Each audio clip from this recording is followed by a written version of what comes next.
Olá pessoal, hoje eu estou aqui para conversar com o moço mais famoso do Brasil, Miguel Oliveira? Miguel Oliveira. Qual a sua idade, Miguel? Tô com 15 anos, pastor. 15 anos, você nasceu quando? Eu nasci dia 12 de abril de 2010. 12 de abril de 2010. Miguel, sua família é grande? Como é que é a sua família? É muito grande, mas entre os que da nossa casa, somos em 2 pais e comigo 4 irmãos, né? Tenho meu pai Marcelo, minha mãe Érica, e o Nicolas, a Nicole, o Nicolas e o Isaac. E comigo sou rapaz de taxa de caçula, né? Você é o caçulinha? Sou caçula. Tá. O seu pai é evangélico? Infelizmente não.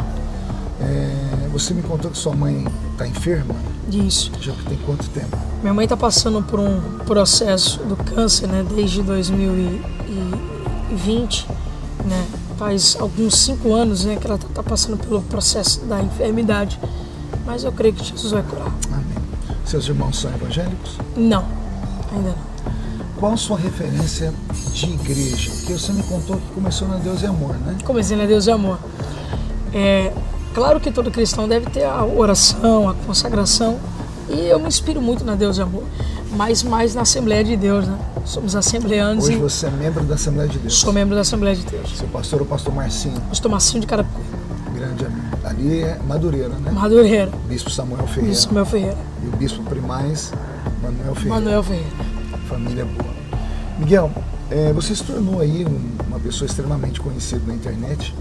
E eu fico perguntando como é que um garoto da sua idade, porque você é um garoto, desculpa te chamar de garoto, que eu já sou um velhinho, né? Como é que você arruma, como é que você se sente hoje sendo bombardeado? Porque você é bombardeado 24 horas por dia. Como é que é seu dia? Ele fala que é o dia do Miguel. Você acorda, o que você faz primeiro? Eu oro todas as manhãs, peço para Deus segurar meu dia em paz, né? Segurar meu dia em tranquilidade, porque eu nunca sei o que vão criar sobre mim, né? Eu não sei quais são as novas pancadas, eu não sei o que as pessoas vão falar de mim. Falar o que todo mundo fala, isso já é de costume e comum, mas todas as pessoas, quando ela não tem mais o que falar, ela inventa.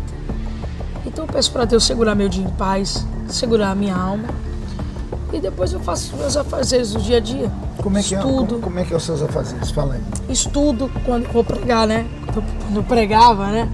Quando eu estou pregando, preparo um sermão pela manhã, deixo o sermão preparado.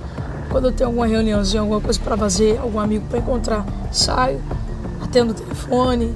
É muitas coisas que eu faço no dia. O que você gosta de comer? Pastor, eu gosto de Mac, pastor. O quê? Eu gosto de Mac. McDonald's? Não gosto de almoçar, não gosto de Mac. Meu Jesus, você sabe que isso não tem nenhum tipo de saúde, né? E o que você gosta de beber? A Coca-Cola, né, pastor? Coca-Cola? É de Deus, né? A zero ou não? Não, zero pra lá. Que é açucarada mesmo. Com certeza, é do senhor. O que você gosta de comer como sobremesa?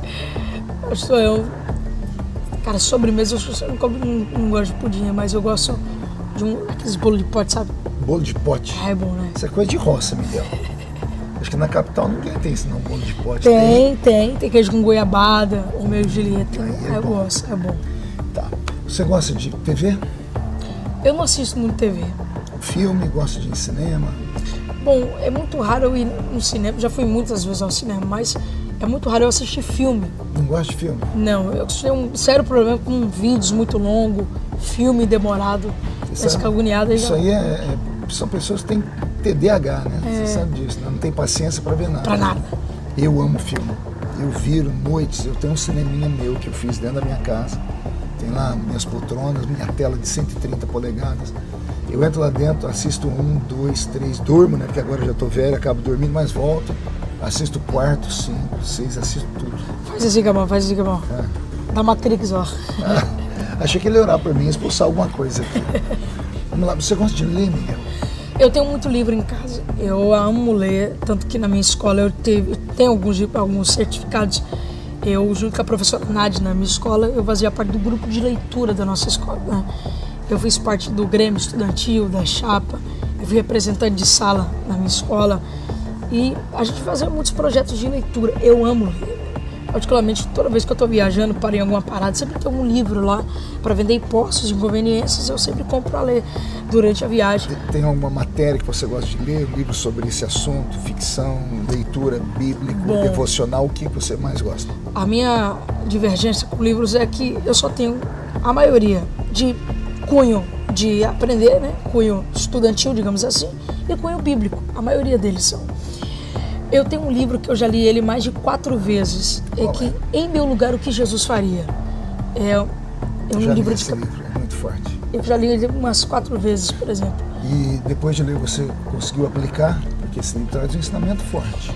Olha, para mim poder suportar essas críticas e não responder ninguém como eu faço, não revidar, não bater em ninguém, as pessoas me criticar e eu simplesmente agir como eu ajo, apanhar em silêncio como Jesus apanhou como um cordeiro, coloquei em prática tudo que o livro dizia.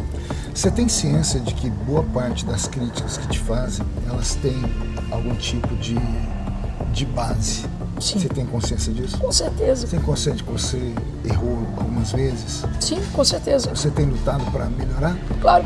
Eu disse no Assembleanos de Valor, se o permite, numa entrevista, que eu reconheço os erros que eu cometi e claro que todos eles serão corrigidos, como eu já estou fazendo. E o Senhor, com a ajuda do Senhor, com toda certeza eu vou conseguir corrigir esses erros. Porém, eu entendo que não só erros da minha parte, né? Tem muitas pessoas que erraram no termo passar dos limites, passar dos excessos. Toda base, todo erro, eles consertam, né? Mas tem pessoas que pensam que o meu erro será consertado se matar o meu ministério, matar a minha chamada, né? Tem pessoas que hoje me preferia ver no mundo do que no altar. Isso dói, isso machuca muito. Faz parte da história. Muito. Eu conheço um obreiro pelas cicatrizes que ele carrega e pela sua estante de livros. Sim. Você já me disse que lê bastante e cicatrizes você já está cheio delas. Qual o seu sonho, Miguel? O que você pensa? O que você projeta? O Miguel daqui 20 anos, se Jesus não voltar. Quando o Miguel tiver 35 anos, o que o Miguel quer? Que Miguel que você quer enxergar lá? Pastor. Miguel solteiro, Miguel casado, Miguel missionário, Miguel empresário, o Miguel polêmico, o Miguel pastor de igreja. Que Miguel que você enxerga? Pastor, eu sempre quis, né, ter uma família. Eu sempre quis ter 4 filhos. 4 filhos? 2 meninos e 2 meninas. Por que 4? Porque o Davi Miranda tinha 4 filhos. Tinha 2 meninas e 2 meninos. Então você se pegando do Davi Miranda. Mas sabe que dos filhos do Davi Miranda tem uns que são meio pancada, né? Eu falo isso com uma brincadeira. Eu tenho muitos amigos, conheço todos os filhos dele. Tem o Daniel. O Danielzinho. O Daniel é um. O Daniel não é fora. O Daniel é meio fora da casinha. Se estiver assistindo aí, Daniel, não retiro o que eu disse. Eu passei uma vez, uma madrugada, ele me levou lá dentro da sede mundial para conhecer. E ele me contou, né, porque ele é muito estudado. O Daniel estudou muito. Muito. Né? E quando você estuda muito, sua mente destrava, né? E você acaba ficando meio louquinho. É. Todo pregador é meio louco, porque lê muito. Então, o Daniel... Você se acha um pouco louco, pastor? Eu? Não, me acho muito louco. Eu tô conversando com você aqui, ué. Como é que eu não posso ser louco se eu tô aqui fazendo uma entrevista com o menino mais polêmico do universo hoje? Tem que ser mesmo, pastor. Mas faz parte. Eu acredito assim. Eu sigo a Bíblia.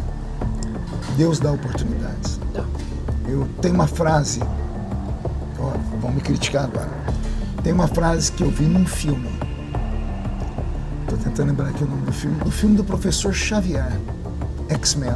X-Men. O professor Charles Xavier disse assim: não é porque alguém cai no meio do caminho e se perde que ele ficará perdido para sempre. Não é porque uma pessoa cai uma vez que ela nunca mais vai se levantar. É muito forte isso. Né? Então, qual é o segredo? O segredo está na humildade. A humildade precede a honra. Sim. Enquanto a arrogância precede a queda. Se você tiver estrutura para passar por esse momento, em oração, ouvir conselhos de pessoas sérias, porque muita gente vai se aproximar de você. Você me procurou umas 5, 6 vezes, não foi? Sim. E eu falei para você, vai chegar o tempo da gente sentar junto e conversar. Porque eu orei muito, porque a sua situação é única. Deus te deu algo diferente. O diabo te odeia muito. Porque eu sou um homem espiritual. E eu acredito que tudo que você está passando é porque o diabo te odeia. E o diabo não te odeia de graça. Embora o diabo não saiba o futuro, porque ele não é onisciente, O diabo, ele tem a percepção, porque é o maior de todos os psicólogos. Sim. Ele derrubou o primeiro homem que pisou no mundo. Ele teve a audácia de tentar Jesus no deserto. Então quem somos nós na fila do pão? Então o diabo, ele não precisa saber o seu futuro, basta ele de vez em quando pegar Deus te olhando lá do céu. Tem pregação minha que eu falo assim, de vez em quando Deus, ele abre a janela do céu e fica olhando na terra e ele coloca o olhar em alguém. E antes que alguém chame isso de heresia, é só lembrar de Jó. De Jó. Deus estava lá, o diabo passou por ele, Deus disse, viste tu, meu servo Jó. Deus estava olhando para Jó. Então quando o diabo pega Deus olhando para alguém, mesmo não sabendo o que Deus vai fazer, o diabo sabe que essa pessoa pode dar muito trabalho no futuro. Então ele vai fazer de tudo para fazer com que essa pessoa se perca. Então ele vai usar de todas as formas. Às vezes você não precisa de um inimigo externo para te derrubar. O pior inimigo do Miguel não são sites, não são esse povo bobo de TikTok, que em busca de centavos são miseráveis, porque os cliques são centavos, em busca dos cliques miseráveis, tem que destruir o Miguel, tem que todo dia arrumar uma porcaria. Seu maior inimigo não são eles. O maior inimigo do Miguel, se eu tivesse um espelho aqui, eu ia te mostrar quem é. É o próprio Miguel. O maior inimigo do homem é um homem. A sabedoria é que vai te fazer crescer, ou a falta dela vai te destruir. Eu prego aqui em Camboriú há 27 anos. Eu já vim à convenção de Camboriú 4 vezes pedir perdão, a pedido do pastor Cizinho, que já dorme no Senhor, para eu poder pregar aqui ou não. Por quê? Por causa de fala. Primeiro eu era muito menino, depois eu falava muito de pastor, depois eu preguei uma coisa que um teólogo do estado achou que era uma heresia. E todas as vezes que aconteceu isso comigo, Miguel, eu não era o único. Tinha outros pregadores que também passavam por esse crivo. Só que o pastor Cizinho me ligava, Marquinho, filhão, não quero deixar você pregar, mas eu quero que você pregue. Você tem condição de vir aqui pedir perdão? Eu falei, o senhor está mandando, o senhor não pede, o senhor é meu pai, eu vou. Sério, meu filho, sério. Ele falava, poxa, você é o único, porque os outros não querem vir. Porque dizem que não precisam, porque já estão assim, assado. Então, a manutenção de um ministério está na humildade. Ontem eu te dei 3 conselhos. E eu deixei referendado no final. Se você ouvir esses conselhos, você pode ter um futuro brilhante. Se você não ouvir, não só os meus conselhos, mas conselhos de outras pessoas, tenho certeza que o que não te falta agora é conselho. Com certeza. É todo mundo te dando conselho. Mas a decisão é sua. Se você ouvir os conselhos, você pode ter um ministério lindo e imenso pela frente. Porque, como é que eu posso afirmar isso? Eu já tive a sua idade. Você nunca teve a minha. Então eu enxergo com outro olhar. Entendeu? Então, o segredo da sua vitória, Miguel, está em você. Está em você agora pensar um pouquinho, refletir. Você se tornou uma pessoa famosa, onde você for todo mundo quer tirar foto, mas aquilo que eu te falei ontem, tem a fama boa e a fama ruim. O que vão fazer com isso? Se você não se deixar ser usado por ministérios que vão te usar, você traz público, trouxe público, eu já vi você ministrando oferta, o próprio pastor Silas disse que você é um menino inteligente. Olha só, ser elogiado pelo pastor Silas Malafaia. É muita honra. Não é para qualquer um. Só que ele também deixou um adendo, que é o adendo de todos.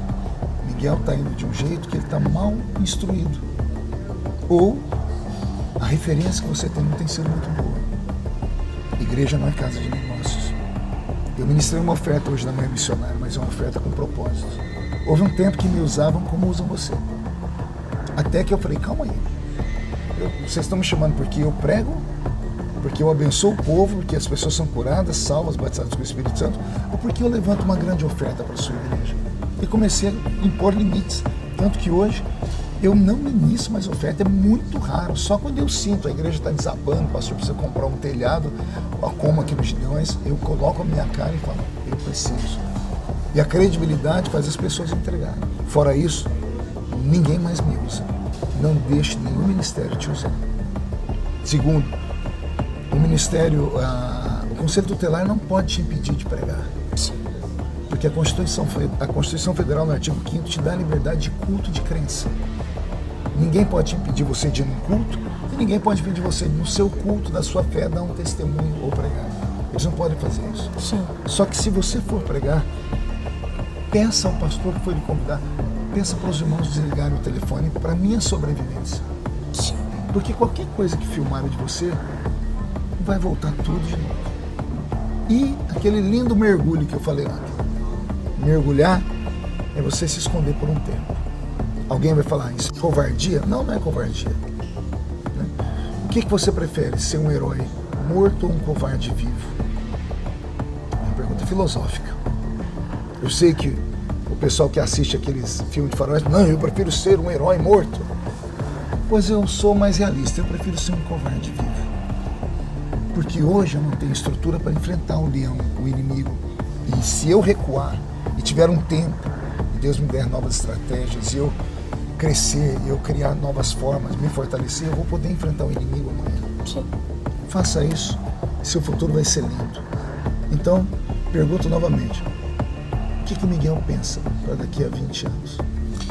Bom, talvez eu venha estar casado, com uma família, reestruturado. E críticas nunca vou parar. Mas... Saber só você, o que você quer sonhar? Esquece os críticos agora. Esquece o que? Você sonha ser, no ministério, ser pastor? Ser eu queria ser um pastor. Pastor de igreja? Eu queria ser um pastor de igreja. Você acha que você vai ser um pastor bravo ou um pastor legal? Você é um calminho, né? Calminho? Legalzinho. Não, se errar comigo vai tomar perra. Vai. E se você começar a falar para ele, the king, the power, nada disso. Eu vou perder o ministério. Vamos lá, última pergunta para a gente terminar. Você está bem aqui dentro, no coração? Pastor, todo dia eu sou ferido. Todo dia tem uma casquinha que tem uma ferida. As pessoas vão lá e tiram essa casquinha e volta a sangrar. E Deus volta e sara essa casca até cicatrizar. Eu sinto que hoje está cicatrizando, mas as pessoas são más, né? A fala das pessoas são más. Eu sinto que Deus está me ajudando. Se não fosse Deus que estivesse comigo, nada disso que estaria acontecendo comigo eu já teria suportado. Você já pensou em fazer alguma loucura no meio dessas perseguições? Não, pastor. Não? Nunca pensei. Deus sempre blindou a minha cabeça. Deus sempre me protegeu. É claro que o diabo sempre fala, para de pregar, exclui o Instagram. Só que eu não posso jamais enterrar os dons que Deus me deu. Eu sei que eu sou em Deus. Ele é um falso profeta. Não há uma sequer. Coisas que Deus me usou ou deixou de me usar, que eu me arrependi. Mas o ser humano, ele é mau. Ele é muito mau. Mas Deus blindou a minha cabeça e tem blindado meu coração. Para você ver, olha só. Deus já te usou muito para falar em profecia com muitas pessoas, não foi? Sim. Onde estão essas pessoas para quem Deus usou o Miguel? Que agora era a hora de você dar um testemunho. Poxa, Deus usou ele e aconteceu. Por que vocês não fazem isso? Quantas pessoas Miguel já pregou e Deus usou? Por favor, se você tem um testemunho para contar acerca do Miguel, não tenha vergonha não, defenda. Porque senão, quem cala consente. Então às vezes é preciso ter coragem, falar assim, olha, eu sou fulano de tal, estava na igreja tal, Deus usou Miguel e aconteceu. Porque isso vai ajudando as pessoas a entenderem que Deus ainda usa. Às vezes o profeta, ele extrapola os limites. É da natureza do profeta. Por isso que a Bíblia manda julgar a profecia. Não o profeta. Por quê? Existem 3 formas de você entregar uma mensagem. Tem a maneira mais extravagante de todas, que é a maneira do Miguel, que faz uma performance, tudo. Eu chamo isso de criatividade profética, né? Existe a mesma maneira do Miguel chegar e falar assim, ó, assim diz o Senhor, maneira branda. Ou nem dizer, irmão, eu vi isso, vi aquilo, aqui no cantinho, sem ter que ser público. Ou o profeta pode nem entregar, porque é de foro íntimo dele. Depois ele vai se acertar com Deus. Então, existem várias formas. Se eu puder te dar um conselho, escolha a forma mais branda e foque na palavra, porque o que fica é a palavra. Eu prego há 33 anos. Jesus já me usou em revelação? Já me usou em dons? Já. Ontem o Senhor me deu a interpretação da língua estranha de um africano. Ele me usa em dons. Mas o maior dom que eu tenho é a palavra. Porque a palavra é insubstituível. É a palavra que salva, pastor. Passa o tempo, as pessoas... Eu já vi tanta gente com dons, com profecia, com coisas, desapareceram na história. Porque todas as vezes que as pessoas te chamarem, elas querem ver o dom. E se Jesus não quiser usar o Miguel naquele dia? Com a palavra que o senhor pregou e passa tantos os anos, eu lembro ainda. É o dia da aprovação. É uma palavra que eu lembro de cor. Olha, não teve cura nesse dia, não teve, foi só a palavra. A palavra. Então, firme-se na palavra, quer ser um pastor, né? Estude a palavra, faça um curso básico de teologia, depois um curso médio, depois faça um bacharelado, faça um mestrado, um doutorado, porque essa é a sua área. Então, estude. Tire os vícios, você já viu tudo que é ruim. Então, você já percebeu que você veio com uma escola que o povo não aceita. Que é a escola da extravagância, essas coisas. Então, você pode se reorganizar. E assim fazendo, Deus vai te dar um mistério lindo. Você tem um amigo aqui, você tem um... Mais que um amigo, não, pai. Obrigado por me chamar de pai, então eu posso puxar a orelha de vez em quando. Ah, com certeza aqui, ó. Vou puxar, porque agora o pessoal vai falar, pastor Marco, tá? Eu não... Quem sou eu para ser seu professor? Eu nem tenho tempo para isso. Mas o que você precisar, pode me ligar. Tá? Você tem meu telefone, você tem minhas redes sociais, você tem o meu coração acima de tudo. Agora, nunca deixe a noiva se apaixonar por você. A noiva é a igreja. Lembre que a noiva tem um noivo, que é Jesus. Nunca explore a noiva, porque a noiva tem um noivo. E lembre que um dia nós vamos ter que dar conta de tudo isso. Fazendo isso, seu futuro vai ser brilhante. Fala, Miguel. Aí. Miguel Oliveira, Deus te abençoe. E eu conclamo você do Brasil, que assistiu aqui pacientemente, ore pela vida dele. O senhor que é pastor mais velho, quiser depois falar com o Miguel, tenho certeza que ele vai te ouvir. É um menino humilde, tá bom? Tamo juntos. Valeu, Brasil.